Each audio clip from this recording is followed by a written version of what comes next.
So pagdating po sa ayungin, ang usapan talaga dahil dito sa status quo agreement ng Pilipinas at ng China sa panahon ni dating Presidente Rodrigo Roa Duterte, tubig at pagkailangan dadalhin doon sa Sierra Madre. No? Pero ang reklamo ng mga China ngayon ay taliwas doon sa naging kasunduan nung nakaraan ay nagdadala sila ng mga repair equipment, no? Para nga ayusin daw yung Sierra Madre. Kaya ganyan ang naging aksyon ng China. Former presidential spokesperson Harry Roque has confirmed the existence of an agreement between China and the Philippines under former President Rodrigo Duterte's administration. According to the lawyer, this is not a secret agreement but rather a gentleman's agreement. It is not a treaty or a written agreement. The two countries agreed to maintain the status quo in the disputed territory.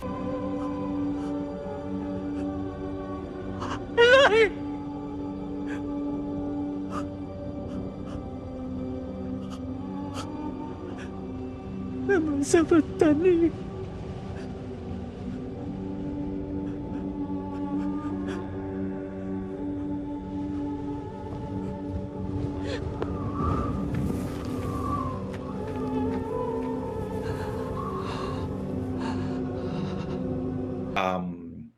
Litisin, no? At ipako sa Kristo ang ating Panginoon.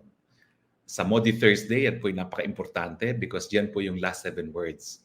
At diyan po na nalaman ng ating Panginoon yung pagtataksil ng isa sa kanyang 12 disciples na si Judas. No?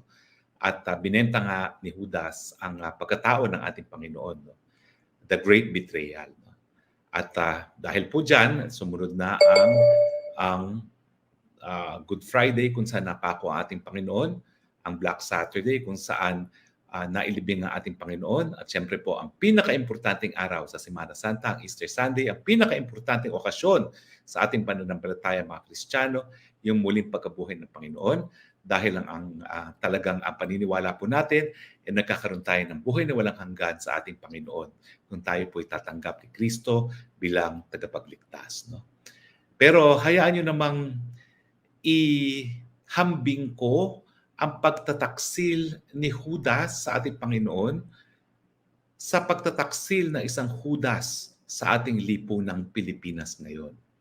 Napakalungkot po na parang yung naging buhay na ating Panginoon ay dinadaanan ng bansang Pilipinas.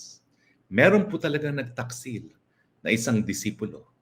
Well, sa ating lagay po bilang bansa, ang nagtaksil ay isang binigyan ng mandato ng taong bayan na napakalaking mandato, bagamat sinasabi ng ilan dyan, meron daw magic na nangyari. Pero ako naman po, dahil nangampanya rin ako, naniniwala ako na nabigyan itong taong ito ng tiwala ng taong bayan, gaya ng tiwala ng binigay na ating Panginoon kay Judas.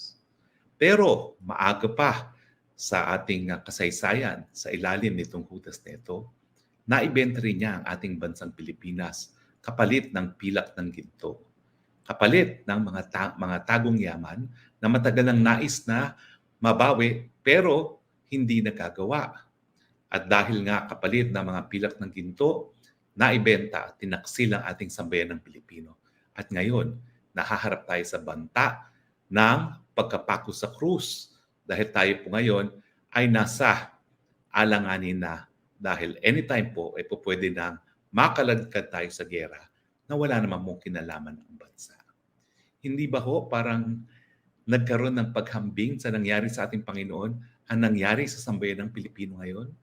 Kapalit ng pilak ng ginto, ngayon ang Pilipinas nandyan na po sa gilid ng digmaan na wala naman tayong interes para mamatay ang mga bansang Pilipino, ang mga mamamayang Pilipino. Pero magandang balita po, no? Bagamat napako po ang ating Panginoon sa krus at bagamat ang Pilipinas po ay pwedeng makaladkad sa gera kung saan napakaraming mga kababayan natin ang mapapako din sa krus dahil sila ay mamamatay. Darating pong araw na magkakaroon din tayo ng Pasko ng pagkabuhay. At yan po siguro ay kapag maghusga na ang taong bayan na tama na ang Ako ay ipagkakanulo sa aking mga kaaway. Tatakpin. At parurusahan hanggang kamatayan.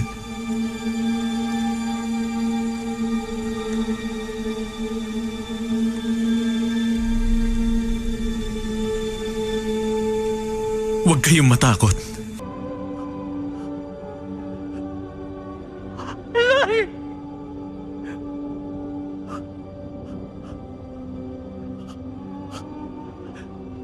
Namasabatan eh.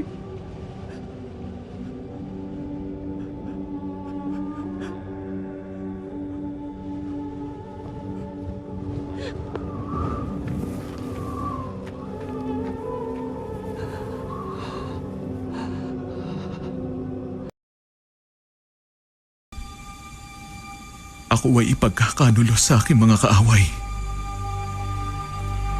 Tatakpin.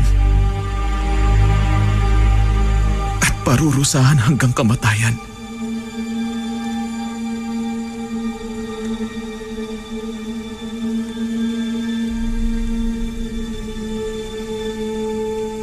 Huwag kayong matakot. Litisin, no? At ipako sa Kristo ang ating Panginoon. Sa Maundy Thursday, yan po yung napaka-importante because diyan po yung last 7 words.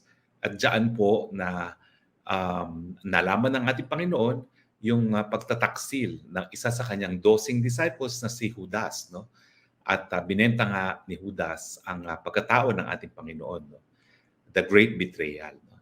At dahil po diyan, sumunod na ang Good Friday kung saan napako ang ating Panginoon, ang Black Saturday kung saan nailibing ang ating Panginoon, at siyempre po ang pinaka-importanting araw sa Semana Santa, ang Easter Sunday, ang pinaka-importanting okasyon sa ating pananampalataya mga Kristiyano, yung muling pagkabuhay ng Panginoon, dahil talagang ang paniniwala po natin ay nagkakaroon tayo ng buhay na walang hanggan sa ating Panginoon kung tayo po tatanggap ni Kristo bilang tagapagligtas. No? Pero hayaan nyo namang ihambing ko ang pagtataksil ni Judas sa ating Panginoon sa pagtataksil na isang Judas sa ating lipunang Pilipinas ngayon. Napakalungkot po na parang yung naging buhay na ating Panginoon ay dinadaanan ng bansang Pilipinas. Meron po talagang nagtaksil na isang disipulo. Well, sa ating lagay po bilang bansa, ang nagtaksil ay isang binigyan ng mandato ng taong bayan na napakalaking mandato, bagamat sinasabi ng ilan dyan, meron daw magic na nangyari. Pero ako naman po, dahil nangampanya rin ako, naniniwala ako na nabigyan itong taong ito ng tiwala ng taong bayan, gaya ng tiwala ng binigay na ating Panginoon kay Judas. Pero maaga pa sa ating kasaysayan, sa ilalim nitong Judas na ito, naibenta rin niya ang ating bansang Pilipinas kapalit ng pilak ng ginto. Kapalit ng mga tagong yaman na matagal nang nais na mabawi pero hindi nagagawa. At dahil nga kapalit ng mga pilak ng ginto, naibenta at tinaksil ang ating sambayan ng Pilipino.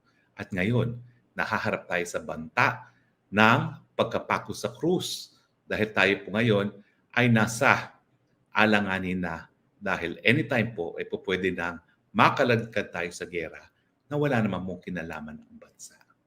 Hindi ba ho parang nagkaroon ng paghambing sa nangyari sa ating Panginoon ang nangyari sa sambayan ng Pilipino ngayon?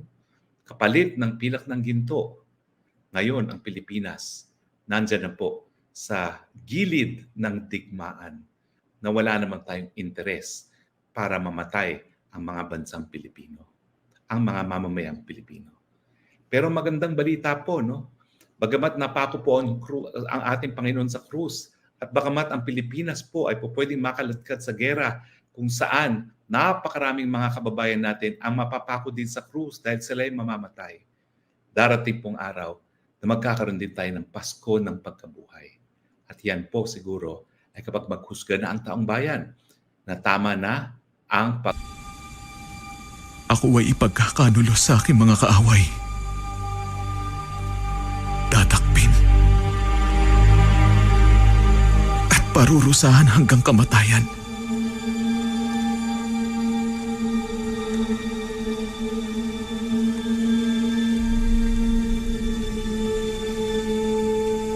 Huwag kayong matakot.